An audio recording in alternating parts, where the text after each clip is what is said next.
Hello दोस्तों, मैं हूं राकेश सर और आज मैं आप लोग के लिए लेकर के आया हूं रेगुलेशन 2017 का लेसन नंबर 5, जिसमें की है आपका duties and responsibilities of competent persons and other officials.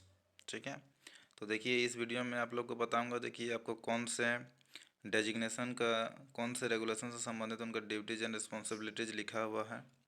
तो इसका शुरुआत जो होता है वो देखिए यहाँ पर रेगुलेशन 37 से होता है, जिसमें कि आपका duties and responsibilities of owner, मतलब इसमें ऑनर का ड्यूटीज और रिस्पॉन्सिबिलिटीज लिखा हुआ है। उसका रेगुलेशन 38 है, तो इसमें आप लोगों को सप्लायर, मैन्युफैक्चरर और डिजाइनर का ड्यूटी लिखा हुआ है। रेगुलेशन 39 में कॉन्ट्रैक्टर का लिखा हुआ है। रेगुलेशन 40 में पर्सन एम्प्लॉयड इन माइंस, जो पर्सन माइंस में काम करते हैं उनका ड्यूटी लिखा हुआ है रेगुलेशन 40 में। रेगुलेशन 41 में है कॉम्पिटेंट पर्सन्स का। रेगुलेशन 42 है, ये ऑफिशियल से है। रेगुलेशन 43 जो है ये मैनेजर का ड्यूटी लिखा हुआ है, ड्यूटीज एंड रिस्पॉन्सिबिलिटीज। तो ये सब कुछ आप लोग को याद रखना है, ये सब आप लोग को पूछ देता है कभी कभी। तो कुछ कुछ जैसे ऑफिशियल्स का, मैनेजर का, सेफ्टी ऑफिसर का, असिस्टेंट मैनेजर, वेंटिलेशन ऑफिसर, ये सब का आप लोग को याद रखना पड़ेगा। तो 43 में आप लोग का मैनेजर का है, 43 में सेफ्टी ऑफिसर का है, रेगुलेशन 45 में असिस्टेंट मैनेजर का है, रेगुलेशन 46 में वेंटिलेशन ऑफिसर का है, रेगुलेशन 47 में ओवरमैन का है, रेगुलेशन 48 में सरदार का है, रेगुलेशन 49 में शॉर्ट फायर का है। उसके बाद शॉर्ट फायर का और एक ड्यूटी होता है रेगुलेशन 206 में, जो कि शिफ्ट के अंत में होता है। तो at the end of shift short fire का ड्यूटी वो है आपका रेगुलेशन 206 में।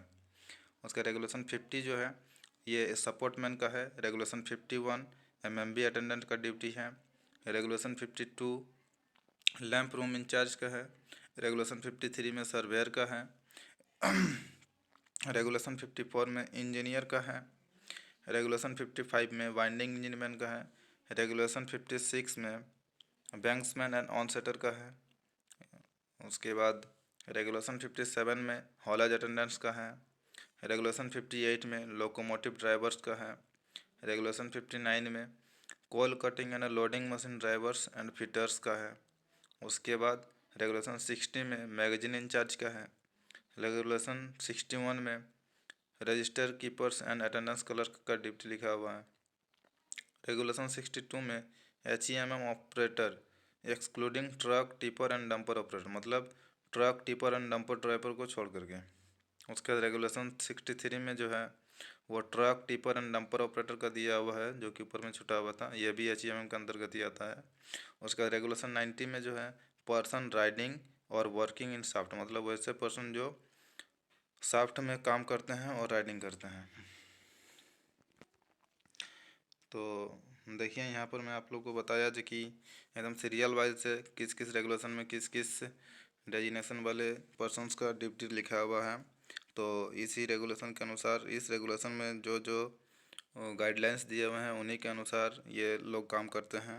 तो इस चीज़ को भी आप लोग को ध्यान में रखना है। कई बार होता है जो कि कोल इंडिया के एग्ज़ाम में ये भी पूछ दिया जाता है जो कि किस डेजिग्नेशन का ड्यूटी किस रेगुलेशन के तहत लिखा हुआ है। तो जैसे पूछते हैं सरदार का ड्यूटी किस में लिखा हुआ है, तो सरदार का रेगुलेशन 48 में है। ओवरमैन का बोलेगा तो वो 47 में है। एमएमबी अटेंडेंट का बोलेगा तो वो रेगुलेशन 51 में है। सर्वेयर का ड्यूटी है 53 में। वाइंडिंग इंजीनियरमैन का है 55 में। बैंक्समैन और नॉन सेटर ये दोनों ही लगभग सेम ही होते हैं, तो ये रेगुलेशन 56 में लिखा हुआ है। तो इस तरीके से आप लोग को याद रखना है। तो चलिए इस वीडियो में इतना ही, बाकी इसी तरह से मैं शॉर्ट वीडियो बना करके लेते आऊँगा बीच बीच में। तो तब तक के लिए वंदे मातरम, जय हिंद, धन्यवाद।